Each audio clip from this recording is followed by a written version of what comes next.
Hoje a gente vai estar falando sobre buracos negros, o que são eles, como eles são criados e o que acontece se você cair em um. Buracos negros são uma das coisas mais estranhas que existem no universo. E eles surgem a partir de estrelas. Mas o que são estrelas?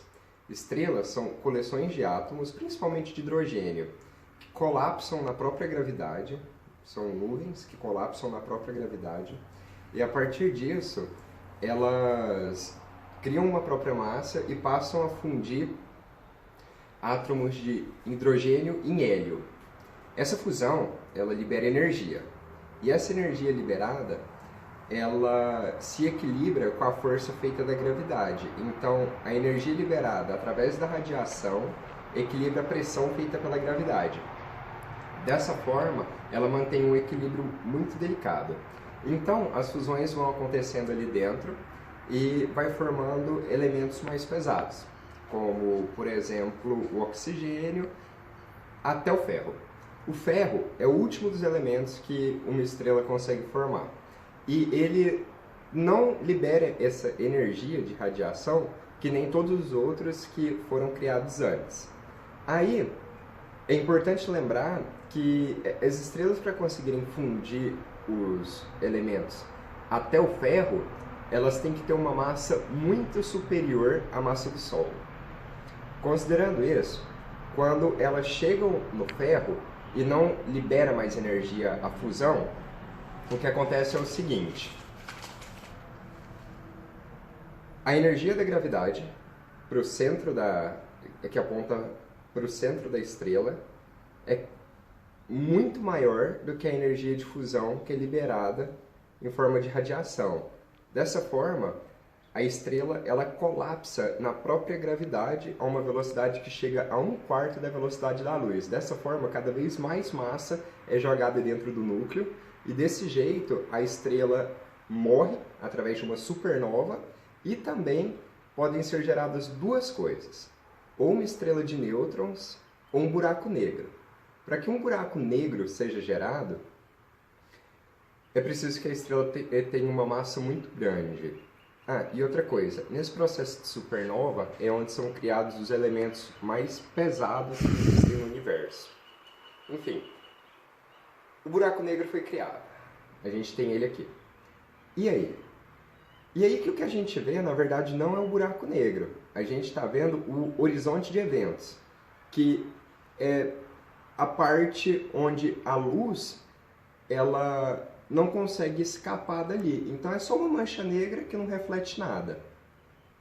Além disso, a gente pode chamar o buraco em si, do buraco negro, de singularidade. E o fato é que a gente não sabe muito bem o que acontece lá dentro.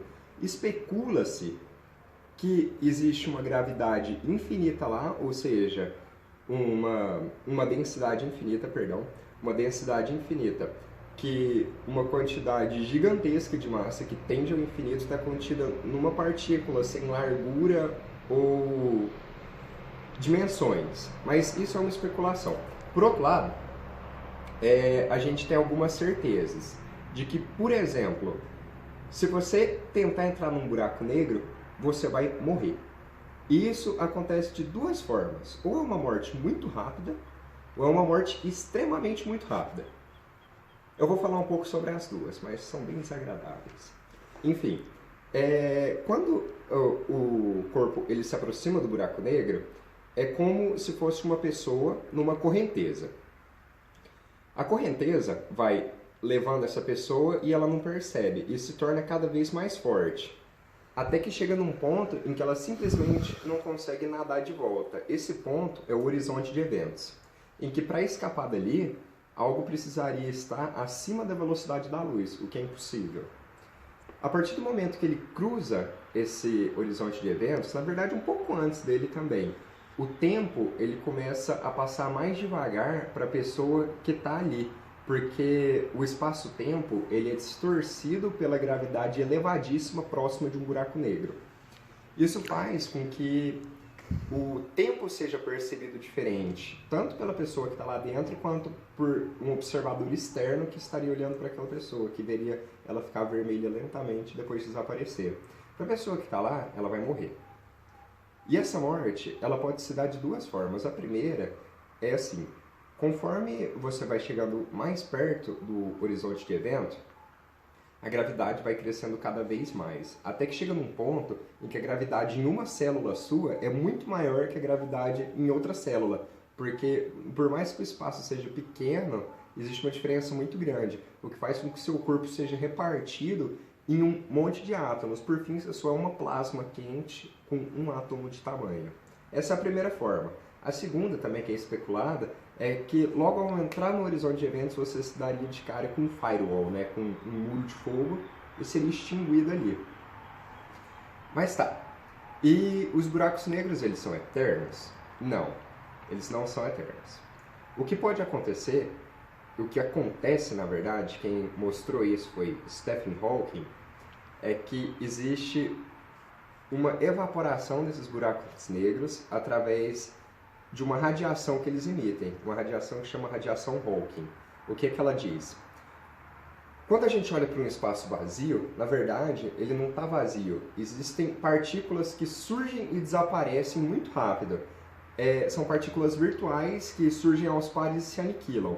Só que quando essas partículas elas surgem na fronteira de um buraco negro, ali na borda dele, uma delas consegue escapar e a outra é puxada para dentro do buraco negro.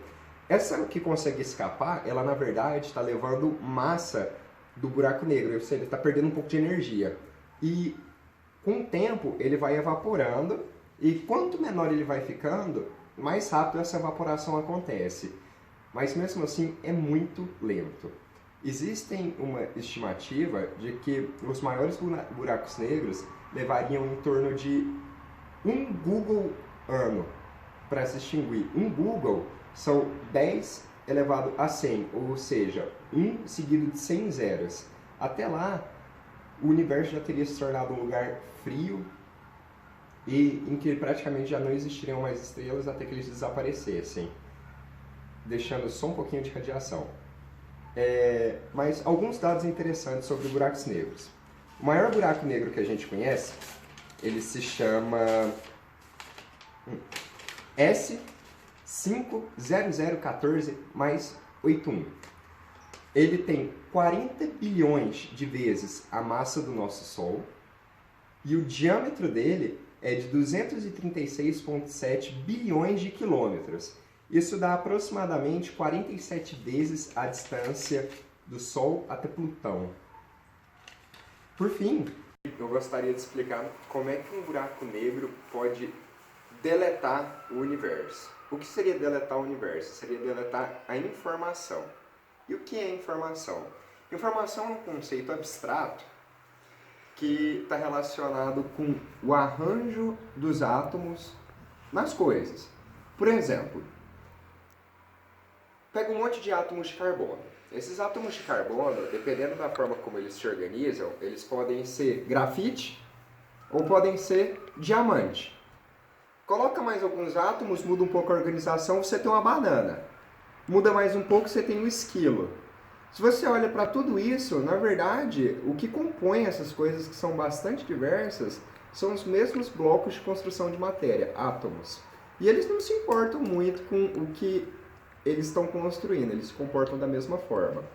Então, a informação ela é responsável por diferenciar as coisas do universo. O que o buraco negro faz é justamente o contrário. Ele pega coisas que são essencialmente diferentes e a partir daquele processo de separar elas em átomos, transforma tudo na mesma coisa. Imagina pegar um montão de ingredientes, tacar no liquidificador, bater tudo e transformar numa mesma massa. É isso que um buraco negro faz. E a partir do momento em que ele desaparece, imagina-se que ele sumiria com essas coisas junto. Mas isso leva a um paradoxo, o paradoxo da informação. Por quê? Porque existe uma lei da mecânica quântica que diz que a informação ela não pode ser perdida. E isso nos leva a uma série de perguntas. E essas perguntas até agora mostraram 3 possibilidades que eu vou apresentar agora. A primeira delas é a de que a informação ela realmente é perdida. Desde o momento em que ela entra no buraco negro até que ele evapora, essa informação ela não existe mais e, considerando isso, nós teríamos que repensar as leis da mecânica quântica, muitas leis da física que funcionaram bem até agora e começar tudo do início de novo. Isso é um pouco assustador, mas também é um pouco empolgante, concorda? A segunda possibilidade é de que a informação ela não é perdida, mas ela continua inacessível. Imagine um disco rígido com todas as fotos da sua família e de repente esse disco rígido quebra. Claro, a informação lá dentro ela não foi perdida, mas ela está inacessível. É o que diz a segunda possibilidade. Imagine, por exemplo, um carro de palhaço cheio de palhaço e aí você vai colocando cada vez mais palhaço lá dentro e aí essas informações são esses palhaços, só que você nunca vai conseguir entrar dentro do carro para ver. Enfim. A terceira possibilidade é de que essa informação ela não é perdida e ela pode ser acessada. Existe alguns conceitos por trás disso, como a de um universo holográfico, que eu não vou entrar nesses méritos agora, mas se você se interessar pelo assunto, eu peço que você dê uma pesquisada, vai ser bem bacana. Mas, resumidamente, essa terceira opção, ela diz o seguinte, que do momento em que algo cruza o horizonte de evento e a informação ali dentro passa a ser armazenada até o desaparecimento do buraco negro, ela está ali dentro e a gente nunca se perguntou muito como ela está sendo estocada lá dentro, o que acontece, e aí a gente está dando os primeiros passos nessas indagações. Imagina o seguinte, que existe um monte de caixa de roupa suja e que você vai colocando roupa suja nessas caixas. E aí, chega num ponto em que não cabe mais roupa suja em nenhuma caixa. Então você pega essas caixas e vai preenchendo um quarto com elas. Vai chegar num ponto em que o quarto vai estar tão cheio que não vai caber mais nenhuma meia. Mas aí, a partir disso, você pode forçar isso de um jeito muito extremo e acabar gerando um buraco negro. Mesmo sendo um buraco negro, a capacidade continua sendo máxima. Então, quando a informação ela é incorporada nesse novo buraco negro, ela implica que o buraco negro ganha tamanho para aumentar essa nova capacidade dele, para comportar essa capacidade. Então, esses buracos negros iriam se expandindo e comportando cada vez mais informação que poderia ser recuperada de uma forma que a gente ainda não sabe como. Existe muito que ser descoberto nessa área, a gente está só começando e é muito promissor. Quem sabe não pode ser você ou eu a fazer o próximo descoberto, o próximo avanço.